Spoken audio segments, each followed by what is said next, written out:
Hi, I'm Martin from Octo Inkjet. Again, wrong branding.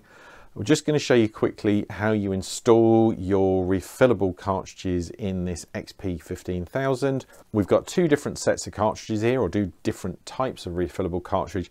To be honest, the only real difference here is the chip. In this set here, we have what's known as an ARC or auto reset chip.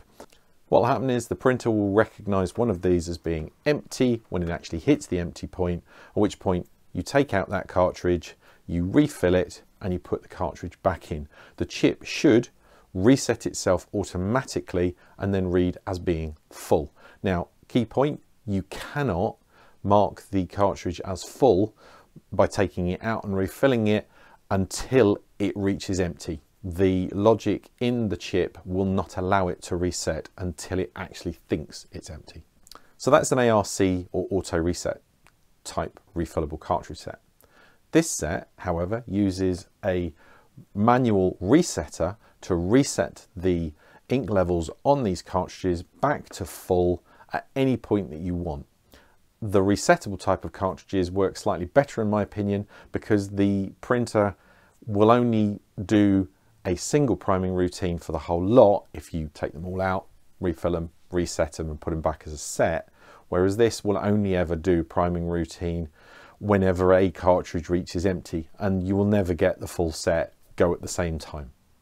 So you waste slightly more ink with this type than you do with this type. Your mileage may vary. The downside to the resetter type of chip is that you do have to have pretty good eyesight to be able to line up the pins on the chip resetter with those on your actual cartridge. So, you know, horses for courses. So now that we've shown you what the different types of refillable cartridges are, i.e. the ARC and the resettables, what I'm going to do is show you how to reset the resettable chips. Now we have a 378 chip resetter here. This bit of plastic actually is wrong for the 378 and 478 cartridges, so we're going to remove it. It won't work with these particular cartridges. We also need, as you can see here, a USB power supply. This needs to be connected to a 5-volt power supply. So that's a 5-volt power supply. You don't want to go any higher than that or any lower than that, or it just won't work. The next thing to note, you want to be lining up these 4 pins along the top here with the 4 pins here. You are going to need to remove your clip to be able to get to this stage.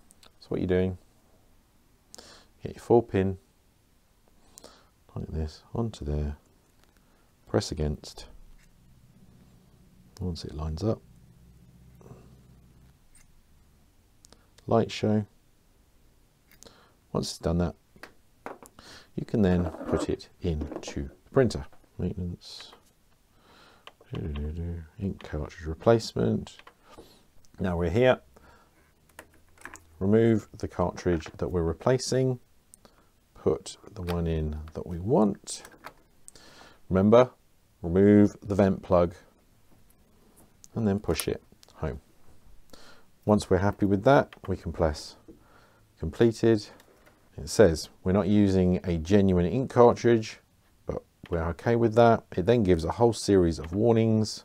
Are we okay to continue? And there you go. That cartridge chip has been reset using the resetter and is showing